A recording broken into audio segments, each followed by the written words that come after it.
అందరికీ హాయ్. పిల్లలకి పెద్దవాళ్ళకి ఎంతో బలమైన స్నాక్ ఐటెం ఇది. చాలా బాగుంటుంది. అండ్ అదేవిధంగా ఎదిగే పిల్లలకైతే మెయిన్ చాలా మంచిదన్నమాట. ఇట్లా మన పెద్దవాళ్ళు అయితే ఇట్లాంటివే ఎక్కువ చేసి పెట్టేవాళ్ళు. వరిపిండితో కూడా చేస్తారు. నేనైతే రాగి పిండి సద్ద పిండితో చేశాను. చాలా బాగొచ్చింది టేస్ట్ కూడాను. ఫస్ట్ 1 కప్పు రాగి పిండి, 1 కప్పు సద్ద పిండి తీసుకునేసేసి సాల్ట్ కొంచెం వేసుకోవాలి. అంటే హాఫ్ స్పూన్లో కంటే కూడా ఇంకా తక్కువ వేసుకొని కొంచెం వాటర్ పోసుకుంటూ ఈ విధంగా కలుపుకోవాలన్నమాట. ఎక్కువ వాటర్ అయితే ఒక్కసారిగా పోయకూడదు. కొంచెం వేసుకుంటూ కలుపుకోవాలి. మనం ఇదే విధంగా వరిపిండితో చేస్తాము, అంటే బియ్యం పిండితో, అది పిట్టు అంటారు కదా, అదే అనమాట. ఇది అయితే రాగి పిండి సద్దపిండితో చేశాను. అదేవిధంగా అది కూడా చాలా మంచిది. అసలు పిల్లలకైతే చాలా బాగా హెల్త్కి మంచిదని చెప్పి అట్లా చేసి పెడుతుంటారు.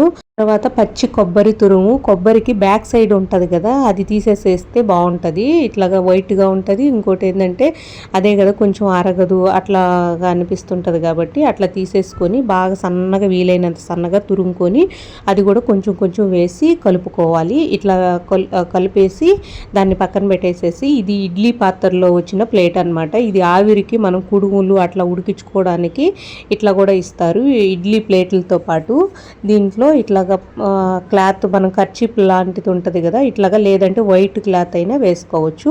కొంచెం పలచగా ఉండేది వేసుకోవాలి, మందంగా ఉండేది కాకుండా. ఇట్లాగా వేసేసుకొని ఇట్లాగా అది గట్టిగా అదనుకుంటా లైట్గా అట్లా అనేసుకొని 4 సైడ్లు ఇట్లా మడత పెట్టేసేసి, మనం ఆల్రెడీ ఇడ్లీ పాత్ర ఉంటుంది కదా, ఇడ్లీ పాత్రలో హాఫ్ వాటర్ వీలైతే వరకు కొంచెం ఎక్కువే పోసుకోవాలి.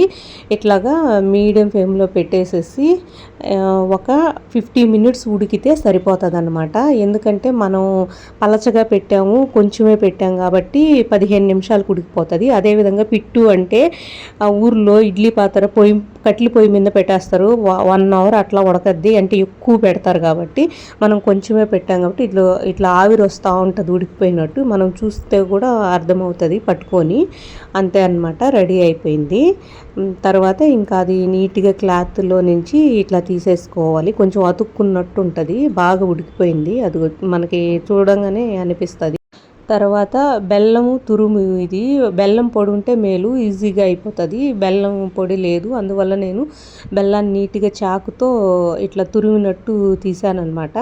తర్వాత కొంచెం నెయ్యి, ఒక 2 స్పూన్లు నెయ్యి వేసేసుకొని, మనకు ఎంత క్వాంటిటీ చేసుకుంటామో దాన్ని బట్టి వేసుకోవాలి, మరీ ఎక్కువ అవసరం లేదు. తర్వాత వచ్చేసేసి మనం ఆల్రెడీ తురుము పెట్టుకున్నాం కదా కొబ్బరి, అంతా వేసుకోకుండా కొంచెం ఉండాలి. అట్లాగా వేసేసేసి మొత్తం ఈ విధంగా మొత్తం అంతా తీసేసేసి మొత్తం కలుపుకోవాలి.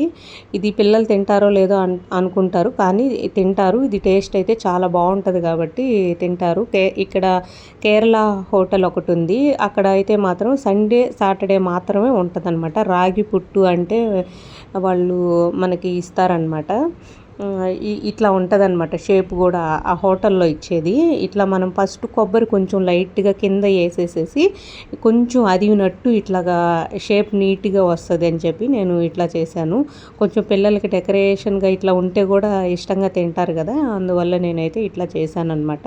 చాలా బాగా వచ్చింది. ఎప్పుడైనా సరే హోటల్స్కి వెళ్ళినప్పుడు కూడా కొంచెం హెల్తీగా మనం తినాలన్నప్పుడు ఇట్లాంటివి ఆర్డర్ పెట్టుకుంటాం కదా, అట్లా కాకుండా మనం ఇంట్లోనే కూడా ఈ విధంగా ప్రిపేర్ చేసుకోవచ్చు.